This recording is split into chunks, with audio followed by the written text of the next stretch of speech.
Comment réparer un cœur brisé? Bonjour, mon nom est Slavika Bogdanov, je suis coach, conférencière et auteure. J'ai écrit plus de 34 livres en développement personnel et professionnel pour vous aider à réaliser vos rêves, atteindre vos buts et vivre pleinement votre vie.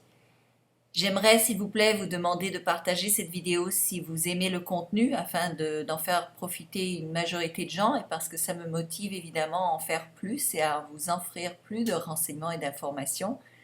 Et évidemment, abonnez-vous à ma chaîne YouTube parce que je vais avoir plus de vidéos de ce genre et d'autres aussi à vous offrir.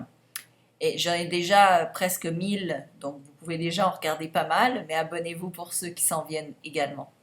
Alors, comment réparer un cœur brisé? Donc, vous savez tous ce que c'est, nous avons tous vécu ça.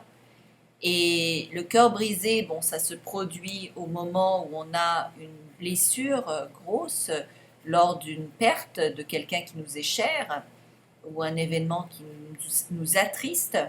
Donc ça, c'est le premier événement euh, de la cause.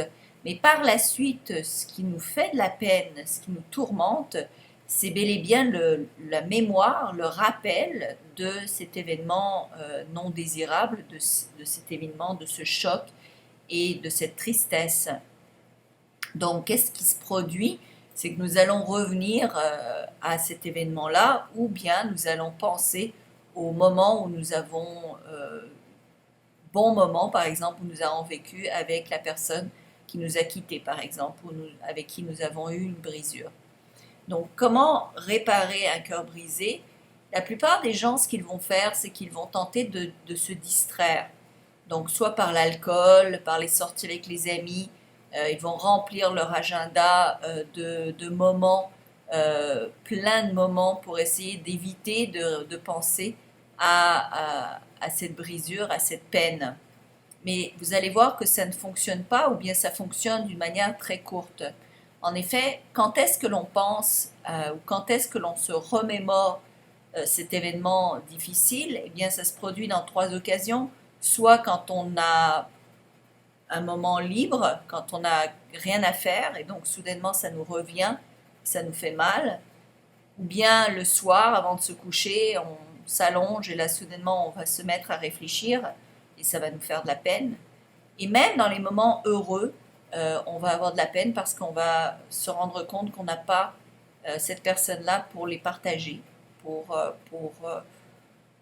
transmettre l'information ou partager les heureux moments. Donc, ce que la plupart des gens font, comme je l'ai dit, c'est d'essayer de s'occuper un maximum et de se distraire un maximum. Mais c'est un remède à très courte durée. Et dès que vous arrêtez de vous distraire, vous retombez donc dans cet état misérable de peine de cœur. Certaines personnes vont se lancer dans une nouvelle relation amoureuse pour essayer d'oublier ce qui vient de se produire, donc de se distraire en pensée, même de sauter dans le lit avec le premier venu juste pour essayer d'oublier l'autre. Mais le problème avec ça, c'est que très souvent, cette personne avec qui vous vous mettez immédiatement après ne satisfera pas vos besoins émotionnels comme la précédente, n'arrivera pas à ce niveau de relation que vous aviez auparavant et ça risque de provoquer encore plus de désarroi, encore plus de dépression. Donc c'est à éviter. D'autre part, si vous sortez fréquemment entre amis et que vous vous saoulez tous les soirs justement pour ne pas ressentir cet effet de manque, eh bien vous allez vivre d'autres problèmes, ça va faire boule de neige sur d'autres aspects de votre vie, donc vous ne voulez pas ça non plus. Alors comment faire pour régler un cœur brisé sans avoir à se distraire? Bien, une méthode, parce que c'est non seulement une méthode qui va vous permettre de vous guérir du cœur brisé, mais c'est aussi quelque chose qui va vous permettre de vous sentir heureux, peu importe les circonstances de votre vie, même quand vous n'avez pas de cœur brisé, que quand tout va bien, ça va vous permettre d'avoir plus de bonheur. Et de quoi s'agit-il? Eh bien, c'est la capacité de voir que l'on fait du progrès dans notre vie de tous les jours. Qu'est-ce que je veux dire par là? Eh bien, lorsque nous progressons, lorsque nous avons l'impression d'avancer vers quelque chose, eh bien, premièrement, ça crée de l'endorphine, qui est l'hormone du bonheur, et ensuite, ça fait en sorte que ça nous donne de l'espoir, parce qu'on a l'impression que les choses vont évoluer vers quelque chose de plus positif. Donc, ça nous donne vraiment un sentiment d'avancer et ça permet au cerveau de se défaire de cette négativité et ça permet à notre cœur de se guérir. Alors, comment faire pour... Et c'est quoi la différence entre le progrès et la distraction? Eh bien, la distraction va nulle part, en fait. C'est comme un pansement passager que vous allez mettre et qui va se défaire et qui ne vous mène à rien, qui ne vous aide en rien sur le long terme. C'est un bénéfice court terme d'oubli ou d'égarement ou justement de distraction. Tandis que le progrès, eh bien, son nom l'indique, c'est une progression vers quelque chose de positif, vers un but. Alors, comment faire? Ce que je vous propose de faire, eh bien, c'est d'écrire immédiatement, surtout si c'est votre cas, si aujourd'hui, à ce moment-ci, vous avez le cœur brisé, c'est de noter, prenez un morceau de papier et notez quelques petits éléments de vie que vous aimeriez améliorer, que ce soit votre poids, que ce soit de joindre un certain club de sport, que ce soit d'avancer dans vos lectures, que ce soit de tricoter un nouveau pull, que ce soit d'avoir plus d'argent dans votre compte en banque, que ce soit d'avancer dans vos études, peu importe ce que c'est, mais écrivez un petit but que vous pouvez réaliser et ensuite essayez de vous concentrer sur sa progression. Comment est-ce que je peux avancer vers cela? Vous savez que le cerveau ne peut pas contenir deux pensées à la fois. On ne peut pas à la fois avoir une pensée de désarroi ou de déprime et en même temps avoir une pensée positive. Et dès que vous orientez votre cerveau à penser vers le positif, à penser vers ce que vous pouvez réparer, vers ce que vous pouvez arranger, vers où vous pouvez vous diriger, eh bien la pensée négative, la pensée du manque va disparaître.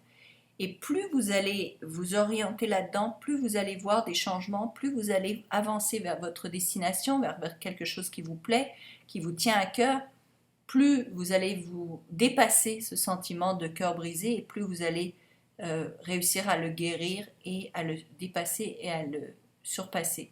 Si vous ne faites que vous distraire, vous n'avez jamais guéri en profondeur la douleur, donc elle va ressurgir. Tandis que lorsque vous progressez, vous vous développez, vous dépassez, eh bien vous arrivez davantage à guérir cette blessure et à en faire le deuil. Il faut faire le deuil de ces blessures-là et éventuellement quand vous sentez que vous avez dépassé la blessure elle-même, eh bien c'est un petit peu de faire le bilan également pour ne pas que ça se reproduise et ne pas que vous refassiez les mêmes erreurs ou provoquiez les mêmes circonstances de votre vie. On parle ici de responsabilisation, donc le tout n'est pas de pointer le doigt sur quelqu'un d'autre, mais bel et bien de regarder votre vie et comment vous pouvez faire en sorte que votre vie s'améliore et ne pas avoir les mêmes circonstances négatives dans le futur. Alors j'espère que cette vidéo vous aide. S'il vous plaît, partagez-la, mettez un j'aime pour permettre à d'autres personnes de guérir leur cœur brisé. Et aussi, venez s'il vous plaît sur Attractitude pour vous abonner et recevoir plein d'informations gratuites. Et si vous en avez besoin, j'ai 2 cours qui s'appellent Reprogrammer votre cerveau et également La loi de l'attraction, Tout savoir pour tout avoir, qui sont maintenant offerts à très bas prix de 47 € pour 16 heures de cours pour l'un et 6 heures de cours pour l'autre, pour vraiment vous amener à réussir dans la vie, à vous dépasser, à vous attirer le meilleur dans tous les aspects de votre vie, que ce soit en amour, que ce soit en finance. Et peut-être que ça peut être ça, votre petit but, j'y pense maintenant, c'est de passer un de ces cours-là et de réussir à incorporer l'information pour pouvoir vous dépasser et vivre une meilleure vie. Vous savez, les cœurs brisés, ça se soigne, ce n'est pas la fin du monde et vous allez y arriver, j'en suis certaine. Merci et visitez mes sites pour plus d'informations. Merci.